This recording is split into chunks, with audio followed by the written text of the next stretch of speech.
போகிறது வந்து திருப்பதி கேசரி தான். வாங்க எப்படி பண்ணுறதுன்னு பார்க்கலாம். நான் அதுக்கு வந்து ஒரு பேன் எடுத்துக்கிறோம். நீங்கள் இந்த மாதிரி தவா இல்லைனாலே நீங்கள் பாண்டில் எடுத்துக்கலாம். நான் வந்து இப்போ ஸ்டவ் பற்ற வச்சுக்கிறோம். ஸ்டவ் பற்ற வச்சுக்கலாம். வச்சுட்டு வந்து ரெண்டு டேபிள் ஸ்பூன் நெய் எடுத்துக்கிறோம். எண்ணெய் வந்து 3 டேபிள் ஸ்பூன் எடுத்துக்கிறோம். எண்ணெய் இது வந்து ரொம்ப காய்றது வேணாம். இந்த ரெண்டும் கரைஞ்சி சூடு ஏறினா போதும். ஆனால் ஃப்ளேவர் இருக்கிற எண்ணெய் அது இல்லாதது எடுத்துக்காங்க.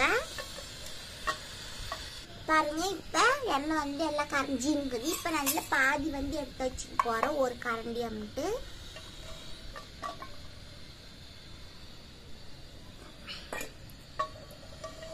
பாருங்க, ஒரு 2 கரண்டி அம்மிட்டு எடுத்து வச்சுக்கிறோம். அதுக்கப்புறமா நம்ம முந்திரி கொஞ்சம் எடுத்து வச்சுக்கிறோம். இது கொஞ்சம் பொரியட்டும். நம்ம சேர்த்துக்கலாம்.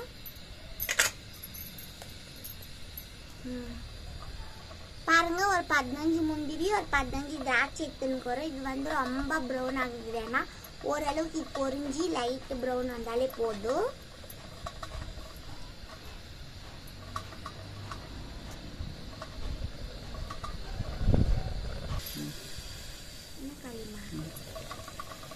பாருங்க, எல்லாமே நல்லா பொரிஞ்சு இருக்குது. இப்போ வந்து நான் 100 கிராம் ரவை எடுத்து வச்சுக்கிறோம். 100 கிராமுக்கு இது, அதாவது 1 கப்புக்கு இது. இப்போ வந்து இதே நம்ம இதில் சேர்த்துக்கலாம். சேர்த்துட்டு ஒரு 7 நிமிஷம் நல்லா வறுக்கலாம். இதுவே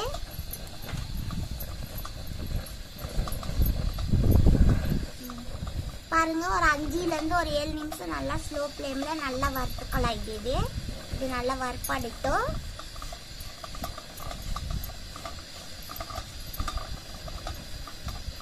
இது கேசரி ரொம்பவே நல்லா இருக்கும். நீங்களும் ட்ரை பண்ணுங்க. ட்ரை பண்ணிட்டு எனக்கு எப்படி வந்துச்சுன்னு கமெண்ட் பண்ணுங்க, ஷேர் பண்ணுங்க, எல்லாம் பண்ணுங்க. பாருங்க, நீங்க ரவையை பொறுத்த வரைக்கும் நீங்க எந்த ரவைனாலும் எடுத்துக்கலாம். சிலோட்டி ரவை தவிர்த்துட்டு உப்புமா ரவை, பாம்பே ரவை, அந்த மாதிரி எந்த ரவைனாலும் எடுத்துக்கலாம். சிலோட்டி ரவை எடுத்துக்கன்னா அது வந்து பிசு பிசு தன்மை ஒட்டும். அதனால அது வேணாம் நம்மளுக்கு. இந்த மாதிரி ரவையை எடுத்துக்கலாம். நீங்கள் வந்து எண்ணெய்க்கு பதில் நெய் கூட நீங்கள் சேர்த்துக்கலாம். ஏன்னா வந்து நெய் ஒன்றே வந்து சேர்த்தா ரொம்ப திகட்டும் இல்லையா. இப்போ நம்ம வந்து எண்ணெய் கொஞ்சம் சேர்த்துக்கினா நம்மளுக்கு வந்து திகட்டாது. சாப்பிட நல்லாயிருக்கும். அதனால சாஃப்டாக வரும். பாருங்க, நல்லா 2.5 கப்பு தண்ணி சூட் பண்ணி எடுத்து வச்சுருக்குது. அதையும் நம்ம சேர்த்துக்கலாம். நல்லா ரவையை நல்லா வறுத்துட்டு அதுக்கப்புறமா அதே கப்பில் 2 கப்பு தண்ணி எடுத்துக்காங்க. தண்ணி எடுத்து சேர்த்துக்காங்க. நல்லா சூடு பண்ண தண்ணி தான். பாருங்க, இப்போ இதை மூடி வச்சு ஒரு 3 நிமிஷம் நல்லா வேக விடலாம். ஸ்லோ ஃப்ளேமில் இது. பாருங்க, இப்போ இந்த கட்டத்தில் வேகிறதுக்கு முன்னாடி நம்ம கொஞ்சோண்டு ஏலக்கி தூளும் அதுக்கப்புறமா கொஞ்சோண்டு பச்சை கருப்பூரமும் சேர்த்திட்டு நல்லா மிக்ஸ் பண்ணிட்டு அப்புறம் மூடிட்டு வேக வைக்கலாம்.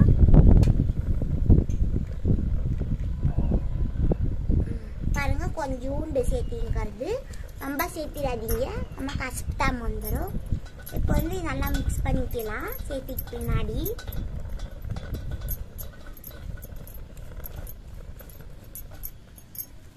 பாருங்க, நம்ம மூடி வச்சு நல்லா வேக விட்டா நல்லா ரவை நல்லா வெந்து வரும். நல்லா சூப்பரா ஒரு 2 நிமிஷம் 2லேருந்து ஒரு 3 நிமிஷம் மூடி விட்டு ஸ்லோ ஃப்ளேமில் வச்சு நல்லா வேக விடுங்க. பாருங்க, 2 நிமிஷம் ஆயிருக்குது. நம்ம ரவையை வந்து வறுத்து சேர்த்தனால சீக்கிரமாகவே ரவை நல்லா வெந்து வந்துன்னுக்குது. நம்ம பச்சை கருப்பை சேர்த்தனால வாசனையும் நல்லா சூப்பராக இருக்குது. இப்போ நான் வந்து 1 கப்பு வெல்லம் எடுத்துக்கிறோம். இது சுத்தமான வெல்லம். இது வந்து நான் சேர்த்திக்கிறோம். நீங்கள் வந்து நல்லா மிக்ஸ் பண்ணிக்கலாம். கொஞ்சம் ஸ்பீட் பண்ணிக்கலாம் ஸ்டவ்வே. இதுக்கு வந்து கலர் எதுவும் சேர்த்துறது வேணாம். இந்த வெள்ளத்திலே நல்லா கலர் கொடுக்கும். நீங்கள் பாருங்க, உண்டை வெல்லம் எடுத்தால் நீங்கள் வந்து அது வந்து தண்ணியில் கரைச்சி சேர்த்திக்காங்க. அந்த 2.5 கப்பு தண்ணி சேர்த்துக்கணும் இல்லையா, அப்போ நீங்கள் ஒரு 1/2 கப்பு தண்ணி சேர்த்து அதில் கரைச்சி அது கூட சேர்த்திக்காங்க ரவை கூட. பாருங்க அப்போ நம்ம எண்ணெய் நெய் எடுத்து வச்சு நெய்யை மிக்ஸ் பண்ணி அதே கொஞ்சம் கொஞ்சமாக சேர்த்து நம்ம நல்லா மிக்ஸ் பண்ணிக்கலாம். பாருங்க இப்போ எல்லாம் சேர்த்திடுறேன் நான். இது எல்லாமே இழுத்துக்கும் நல்லா. பாருங்க நம்ம கலர் சேர்த்தாமலே வெள்ளத்துல எவ்வளோ கலர் நல்லா வந்து நிற்குது. இந்த மாதிரி நீங்களும் செய்யுங்க, நல்லா இருக்கும். நல்லா மிக்ஸ் பண்ணிட்டு இப்போ நான் வந்து ஸ்லோ ஃப்ளேம் வச்சுட்டு ஒரு 2 நிமிஷம் மூடி வச்சுக்கலாம். இன்னும் கொஞ்சம் எல்லாம் நல்லா வெந்து வரும் குக்கா. பாருங்க நல்லா பார்க்கவே நல்லா இருக்குது சூப்பராக. 2 நிமிஷம் ஆயிடுச்சு, ஸ்டவ் ஆஃப் பண்ணிக்கலாம். இது நல்லா ஆனப்போ நல்லா கெட்டியாக இன்னும் கொஞ்சம் கெட்டியாக திக்காக நல்லா வந்து நிற்கும். அப்போ நம்ம பார்க்கலாம் எப்படி வந்து நிற்குதுன்னு நான் காட்டுறோம். பாருங்க நண்பர்களே, நம்ம திருப்பதி கேசரி நல்லாவே சூப்பராக ரெடியாக இருக்குது. இதை வெள்ளை கேசரி கூட சொன்னலாம். நல்லாவே ரெடியாக இருக்குது.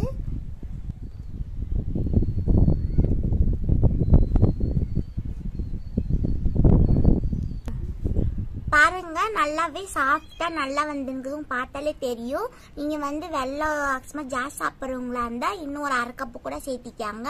கம்மியா சாப்பிட்றவங்க நான் காட்டின அளவே போதும் 1 கப்பு. நல்லா சாஃப்டா நல்லா வந்துருக்குது. ஃப்ளேவர் டேஸ்ட் எல்லாமே சூப்பராக இருக்குது. உங்களுக்கு பிடிக்கும் நான் நம்புறேன். பிடிச்சிருந்தா சப்ஸ்கிரைப் பண்ணுங்க, கமெண்ட் பண்ணுங்க, லைக் பண்ணுங்க, ஷேர் பண்ணுங்க. உங்களிடமிருந்து விடைபெற்றுக் கொள்கிறேன். நன்றி, வணக்கம்.